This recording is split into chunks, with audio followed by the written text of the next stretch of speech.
warahmatullahi wabarakatuh. Selamat siang anak-anak semuanya. Bagaimana kabar hari ini? Semuanya baik? Atau ada yang sakit? Alhamdulillah semuanya dalam keadaan baik dan sehat ya. Dan alhamdulillah juga kita masih bisa bertemu pada mata pelajaran ilmu pengetahuan alam. Sebelumnya ibu mau absen dulu ya. Ada yang tidak hadir? Atau hadir semua? Tahira Adiba, Bella Aulia, Yolanda, Anggita. Ya, semuanya berarti hari ini semuanya hadir ya. Sebelum memulai pembelajaran hari ini, sebaiknya kita berdoa dulu. Silakan kepada ketua kelas untuk memimpin doa.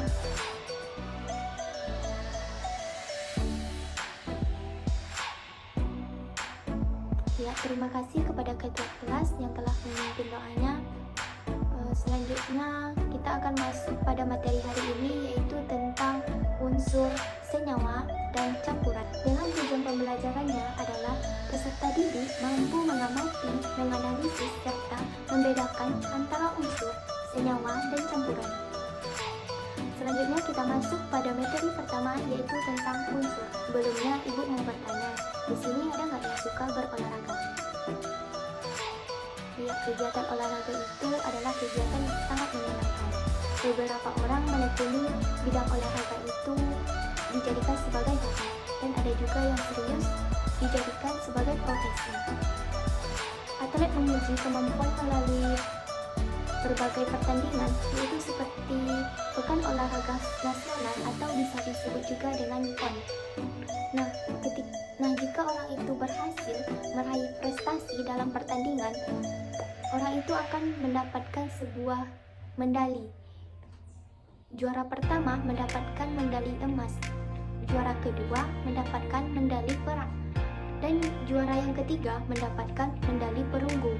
Nah, kalian pernah nggak berpikir mengapa ketiga logam ini yang digunakan untuk mengapresiasi setelah berhasil dalam perlombaan?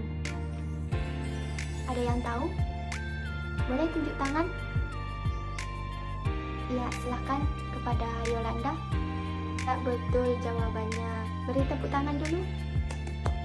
Besi adalah logam yang umum digunakan dalam berbagai perkakas, emas, perak, dan tembaga termasuk dalam golongan logam mulia. Karena sifatnya yang tidak mudah bereaksi dengan zat kimia lain, sehingga terhindar dari peristiwa korosi ataupun oksidasi. Adapun timah ini adalah logam yang dijadikan sebagai campuran untuk membuat perunggu. Baik, kita masuk pada materi yang pertama, yaitu tentang unsur. Unsur adalah bagian terkecil dari suatu zat. Semua zat yang terlihat maupun yang tidak terlihat. Contohnya ada besi, emas, perak, dan karbon. Sifat unsur ini terbagi menjadi dua, yaitu sifat fisika dan sifat kimia. Berdasarkan sifat fisika dan kimia, unsur ini terbagi menjadi 3 kelompok, yaitu ada unsur logam, unsur non-logam, dan ada unsur semi-logam atau metaloid. Unsur logam ini contohnya yaitu besi, nikel, dan emas. Pada unsur non-logam, contohnya itu ada oksigen dan belerang. Sedangkan pada unsur semilogam atau metaloid, contohnya itu terdapat pada silikon, arsenik, dan boron. Setelah kita memahami tentang unsur, selanjutnya kita masuk pada materi senyawa. Senyawa ini terbentuk karena adanya 2 unsur atau lebih yang berkaitan secara kimia. Contohnya itu senyawa H2O atau yang dikenal juga dengan air. Bisa juga kita lihat dalam kehidupan sehari-hari kita, contohnya itu ada garam dapur, ada gula, ada juga vitamin D, dan magnesium hidroksida.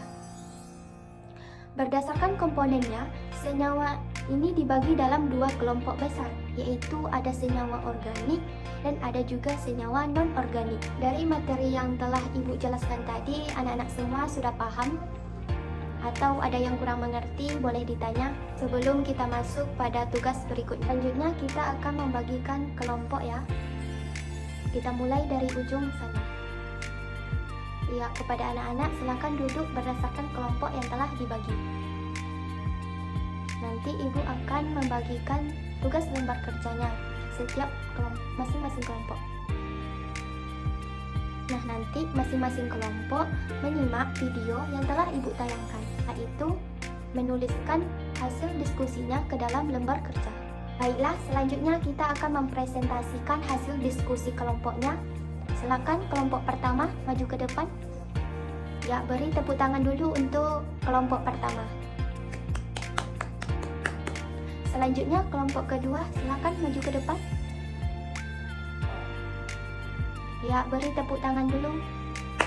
Baiklah, ibu akan menyimpulkan materi kita pada hari ini tentang unsur dan senyawa. Unsur adalah zat yang tidak bisa diuraikan menjadi zat yang lebih sederhana dengan proses kimia biasa. Adapun unsur adalah bahan dasar yang menyusun segala macam materi. Sedangkan pada senyawa adalah zat yang terdiri dari dua unsur atau lebih. Untuk contohnya itu dapat kita lihat dalam kehidupan sehari-hari. Sebelum ibu menutup materi pada hari ini, ibu mau memberikan pesan sebuah motivasi, yaitu jangan malas untuk belajar karena ilmu adalah harta yang bisa kita bawa kemanapun tanpa membebani kita. Demikianlah pembelajaran kita hari ini.